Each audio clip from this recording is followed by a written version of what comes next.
नमस्कार मंडळी, नवीन एका इंटरेस्टिंग व्हिडिओमध्ये सर्वांचं मनापासून स्वागत आहे. मित्र, महाराष्ट्रातील संजय गांधी निराधार अनुदान योजनेच्या लाभार्थ्यांसाठी, त्यामध्ये दिव्यांग बांधव असतील, विधवा महिला असतील, ज्येष्ठ नागरिक असतील, आजारी व्यक्ती असतील, या सर्व लाभार्थ्यांसाठी ही व्हिडिओ महत्त्वाची असणार आहे. कारण जानेवारी महिना आला, जानेवारी महिन्याची 10-11 तारीख आली, शासन निर्णय नाही, वेबसाईटवरती कोणत्याही प्रकारचे अपडेट नाही आणि हे पैसे लाभार्थ्यांच्या खात्यामध्ये कधी जमा होणार या संदर्भात कोणताही अधिकारी असेल, कर्मचारी असेल किंवा मंत्री असेल, कोणीही कोणत्याही प्रकारचं भाष्य करताना दिसत नाहीत. त्यामुळे निराधार बांधवांच्या मनामध्ये प्रश्न आहे की सर, आम्हाला जानेवारी महिन्याचा पैसा किंवा हप्ता कधी येणार आहे. कारण साहजिकच त्यांनाही तो प्रश्न निर्माण होऊ शकतो. कारण गिरीश महाजन साहेब जे आहेत त्यांनी त्यांच्या फेसबुक किंवा ट्विटर हँडलवरती लाडकी बहीण योजनेचे डिसेंबर आणि जानेवारीचे पैसे एकत्रित 3,000 रुपये देवाभाऊच्या माध्यमातून, म्हणजे देवेंद्र फडणवीस यांच्या माध्यमातून 14 जानेवारीच्या पूर्वी, म्हणजे संक्रांतीच्या अगोदर, म्हणजे संक्रांत गोड होणार वगैरे ह्या सगळ्या गोष्टी सांगितल्यात, तर 14 जानेवारीच्या अगोदर हे पैसे त्यांच्या खात्यामध्ये जमा होतील अशा पद्धतीचं त्या ठिकाणी बॅनर किंवा मेसेज टाकलेला आहे. मग जर समजा लाडकी बहीण योजना तुमच्यासाठी महत्त्वाची ठरते, ती लोक तुमच्यासाठी महत्त्वाची ठरतात, तर माझ्या संजय गांधी निराधार अनुदान योजनेचा लाभार्थी तुमच्यासाठी महत्त्वाचा नाही का?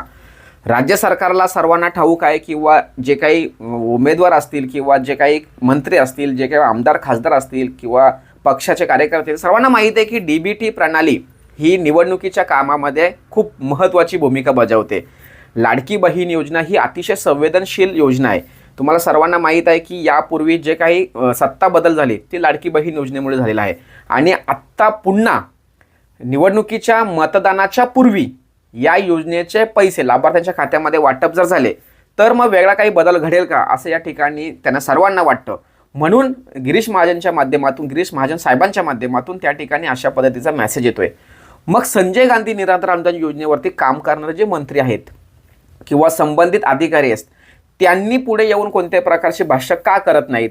किंवा दुसरा एक प्रश्न असा पडतो की मग जर समजा ती योजना तुम्हाला महत्त्वाची ठरते, तर मग संजय गांधी निराधार अनुदान योजना महत्त्वाची नाही ठरत का? जी अतिशय महत्त्वाची योजना आहे, म्हणजे निराधार बांधवांना जगण्याचा आशेचा किरण असलेली ही योजना आहे आणि त्या योजनेच्या संदर्भात तुम्ही कोणत्याही प्रकारची भूमिका घेत नाहीत. मग जर समजा त्या लोकांचे वोटिंग किंवा मतदान तुमच्यासाठी महत्त्वाचे वाटतंय आहे, मग संजय गांधी निराधार अनुदान योजने किंवा दिव्यांग बांधव आहेत त्यांचं मतदान किंवा वोटिंग तुमच्यासाठी महत्त्वाचे वाटत नाही का? हा अतिशय महत्त्वाचा प्रश्न आहे. त्यामुळे लाभार्थ्यांच्या माध्यमातून ज्यावेळेस ती जी गिरीश महाजन साहेबांची ज्यावेळेस बातमी किंवा जी काही माहिती त्यांनी पाहिली माझ्या निराधार बांधवांनी, तर त्यांनी आपल्याशी संपर्क साधला की सर, जानेवारीपर्यंत त्यांचे पैसे वाटतात, मग आपले पैसे का वाटत नाही? तर मी त्यांना एकच म्हणालो की खेदाची बातमी ही आहे की लाडकी बहीण योजनेची जाणीव त्यांना आहे, पण संजय गांधी निराधार अनुदान योजनेच्या जाणीवेच्या संदर्भात प्रश्नचिन्ह आहे. जे काही मंत्रालयातील जे काही मंत्री आहेत त्यांना त्या योजनेविषयी काहीच वाटत नाही. फक्त आमदार निधी, खासदार निधी येथून दिव्यांगांसाठी जो काही 30-30 लाख रुपये जो निधी आहे तो फक्त सहज पद्धतीने वापरायचा आणि ज्या काही आश्रमशाळा आहेत किंवा वसतिगृह आहेत त्यांचा निधी ओरपाडायचा, यासाठी फक्त ही योजना त्यांनी त्यांच्या डोक्यात ठेवले. पण निराधार बांधवांना पैसे आले पाहिजे, वेळेत गेले पाहिजे, याचा विचार कोणताही मंत्री किंवा अधिकारी करत नाही. हा अतिशय महत्त्वाचा प्रश्न आहे. त्यामुळे या व्हिडिओच्या माध्यमातून 14 तारखेच्या आत आपल्याला सुद्धा पैसे येतील असं मला वैयक्तिक वाटतंय. कारण काय माहिती आहे का, आचारसंहितेच्या काळामध्ये एखाद्या योजनेचा शासन निर्णय निघणं हा खूप अवघड असतो आणि त्यासाठी निवडणूक आयोगाची परवानगी घ्यावी लागते.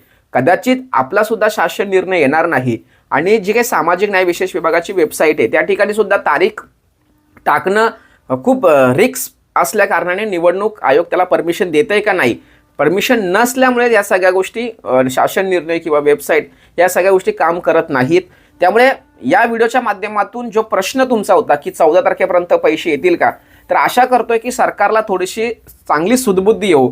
जसं तुम्ही लाडकी बहीण योजनेचे पैसे त्यांच्या खात्यामध्ये देण्याचा प्रयत्न करताय, तसंच आम्हाला सुद्धा एक जीवन आहे, आयुष्य आहे, आम्हाला सुद्धा हे पैसे खूप महत्त्वाचे आणि आधाराचे आहेत. म्हणून तुम्ही सुद्धा या योजनेचे पैसे 14 तारखेच्या आत त्यांच्या खात्यामध्ये जमा करा. आणि जर माझं तर वैयक्तिक मत असं आहे की म्हणजे ह्या गोष्टी बोललं नाही पाहिजे, कारण मतदान करणं हा प्रत्येकाचा अधिकार आहे आणि तो बजावला पाहिजे. हे राष्ट्राचं कार्य आहे, ते असं सोडून देता कामा नाही आहे. पण मित्रांनो, मी या व्हिडिओच्या माध्यमातून सर्वांना सांगेल, जर समजा या निवडणुकीच्या पूर्वी जर समजा राज्य सरकारने जर पैसे जर वाटप केले नाही, तर मात्र तुम्हाला कोणाला मतदान करायचं याचा विचार करणं खूप गरजेचं आहे. मतदान मात्र सगळ्यांनी करा, कारण तो आपला अधिकार आहे, हक्क आहे. पण कोणाला करायला पाहिजे याचा विचार मात्र प्रत्येकाने करायला पाहिजे. कारण जे आपल्या पाठीशी आहेत त्यांना आपण आपल्या डोक्यावर घ्यायला काहीच हरकत नाही, पण जे आपल्याला आपल्या पायाशी ठेवतात त्यांना मात्र पाय दाखवल्याशिवाय राहायचं नाही, असं मला वैयक्तिक वाटतं. 14 तारखेपर्यंत हा निधी वितरणाचा मेसेज लवकरच येवो असं या ठिकाणी शासनाला विनंती करतोय, जेणेकरून निराधारांचा आशीर्वाद तुम्हाला लागेल. कारण हे जानेवारीचे पैसे खूप महत्त्वाचे आहेत, कारण तुम्ही मागचे पैसे खूप लेट दिलेले आहेत. लेट दिल्यानंतर आत्ता खूप प्रॉब्लेम क्रिएट होताना दिसतं, हे सर्वांना ठाऊक आहे.